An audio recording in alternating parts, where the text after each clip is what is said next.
Hello friends, ಎಲ್ರಿಗೂ ನಮಸ್ಕಾರ. Weight loss ಜರ್ನಿಗೆ ನಿಮಗೆಲ್ರಿಗೂ ಸ್ವಾಗತ. ಇವತ್ತಿನ ದಿವಸ ನೋಡಿ ನಾನಿಲ್ಲಿ ಬ್ರೇಕ್ಫಾಸ್ಟಿಗೆ ರವಾ ಉಪ್ಮಾವನ್ನು ಮಾಡ್ಕೊಂಡಿದ್ದೇನೆ. ಆಲ್ಮೋಸ್ಟ್ ಆಯಿತು. ಇವತ್ತಿನ ಈ ರವಾ ಉಪ್ಮಾದಲ್ಲಿ ತರಕಾರಿ ಕ್ಯಾಪ್ಸಿಕಮ್ಮ ಮತ್ತು ಬಟಾಣಿ, ಟೊಮೆಟೊ ಇಷ್ಟು ಹಾಕಿ ಮಾಡ್ಕೊಂಡಿದ್ದೇನೆ. ಈರುಳ್ಳಿ ಹಾಕ್ಕೊಳ್ಳಿಲ್ಲ. ನಿಮ್ಗೆ ಇಷ್ಟ ಇದೆ ಅಂದರೆ ಈರುಳ್ಳಿ ಹಾಕ್ಕೊಳ್ಬೋದು. ಇದು ಮತ್ತು ಸ್ವಲ್ಪ ಪೀನಟ್ ಕೂಡ ಹಾಕ್ಕೊಂಡಿದ್ದೇನೆ ಪ್ರೋಟೀನ್ ಸೋರ್ಸ್ ಆಗಿ. ಇದಾಗಿತ್ತು ಬೆಳಗ್ಗಿನ ಬ್ರೇಕ್ಫಾಸ್ಟ್.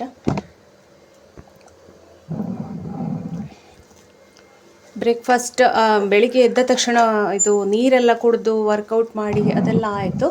ಅದಾದ ನಂತರ ಈಗ ತಿಂಡಿ ಪ್ರಿಪೇರ್ ಮಾಡ್ಕೊಂಡಿದ್ದೇನೆ. ಚಹಾ ಕೂಡ ಮಾಡ್ಕೊಂಡಿದ್ದೇನೆ. ಎಲ್ಲ ಸರ್ವ್ ಮಾಡ್ಕೊಳ್ಳುವ. ಫ್ರೆಂಡ್ಸ್, ಇವತ್ತಿನ ಬ್ರೇಕ್ಫಾಸ್ಟ್ಗೆ ಒಂದು ಕಪ್ ಟೀ, ಹಾಗೆ ಉಪ್ಪಿಟ್ಟು ಮಾಡ್ಕೊಂಡಿದ್ದೇನೆ, ಹಾಗೆ ಸ್ವಲ್ಪ ಮೊಸರು ಹಾಕ್ಕೊಂಡಿದ್ದೇನೆ. ಇದಾಗಿತ್ತು ನನ್ನ ಬ್ರೇಕ್ಫಾಸ್ಟ್.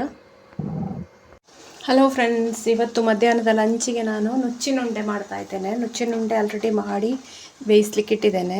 ಆಫ್ ಮಾಡಿದೆ. ಈಗ ನೋಡಿ ಬೇಯ್ತಾ ಉಂಟು. ಈ ರೀತಿಯಾಗಿದೆ ನುಚ್ಚಿನುಂಡೆ. ಆಲ್ರೆಡಿ ಬೆಂದಿದೆ ಇಲ್ವಾ ಅಂತ ಹೇಳಿ ಚೆಕ್ ಮಾಡಲಿಕ್ಕೆ ಒಂದು ಸ್ಪೂನ್ ಇದ್ದು, ಈ ಥರ ಸ್ಪೂನ್ ಇದ್ದರೆ ಹೀಗೆ ಹಾಕಿ ನೋಡಬೇಕಂತೆ. ಹೀಗೆ ಹಾಕಿ ತೆಗಿಯುವಾಗ ಅದಕ್ಕೆ ಏನು ಅಂಟಲಿಲ್ಲ ಅಂದರೆ ಬೆಂದಿದೆ ಅಂತ ಲೆಕ್ಕ. ಇದು ಬೆಂದಿದೆ. ಈಗ ಆಲ್ರೆಡಿ ಆಫ್ ಮಾಡಿದ್ದೇನೆ. ತಣ್ಣಗಾದ್ಮೇಲೆ ತಿನ್ನೋದು. ಯಾಕೆ ಅಂತ ಹೇಳಿದರೆ ಈ ಒಂದು ನುಚ್ಚಿನ ಉಂಡೆ ಈ ಆರೋಗ್ಯಕ್ಕೆ ತುಂಬಾ ಒಳ್ಳೆಯದು. ಇದರಲ್ಲಿ ನಾನು ಒಂದು ಸೇಮ್ ಅಳತೆಯಲ್ಲಿ ಕಡಲೆಬೇಳೆ, ಆಮೇಲೆ ತೊಗರಿಬೇಳೆ, ಆಮೇಲೆ ಹೆಸರುಬೇಳೆ, 3 ಬೇಳೆಗಳನ್ನು ಕಾಲು ಕಪ್ ಹಾಕಿ ಮಾಡಿದ್ದು. ಸ್ವಲ್ಪನೇ ಮಾಡಿದ್ದು. ತುಂಬಾ ರುಚಿಯಾಗಿರುತ್ತದೆ. ಹಾಗೆ ಇದಕ್ಕೆ ಒಂದು ಚಟ್ನಿ ಕೂಡ ಪ್ರಿಪೇರ್ ಮಾಡಿ ಇಟ್ಟಿದ್ದೇನೆ.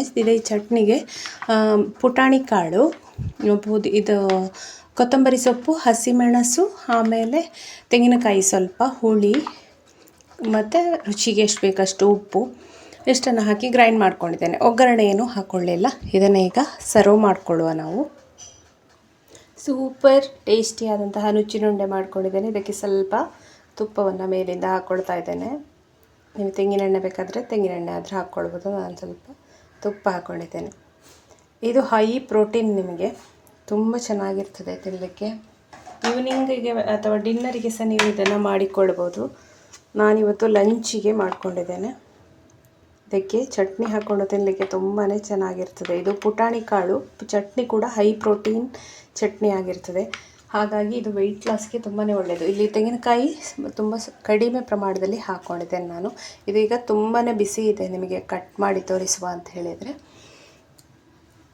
ನಾನು ಇದರಲ್ಲಿ ಕಟ್ ಮಾಡಬೇಕಷ್ಟೇ. ಎಷ್ಟು ಬಿಸಿ ಇದೆ ಇದು ನೋಡಿ. ಈ ಥರ ಬರುತ್ತೆ ನುಚ್ಚಿನುಂಡೆ.